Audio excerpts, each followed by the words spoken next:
Carolyn from Atlastrax. Today we installed a Atlas alarm on a 41-foot Jupiter with a motion sensor.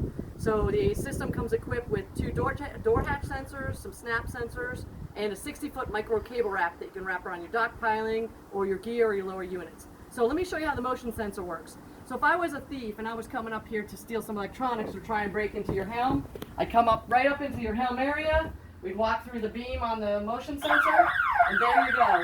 Simple to turn the system off with your key fob, and now you've got protection if anybody's in your helm area. Have a nice day. See more on our YouTube channel.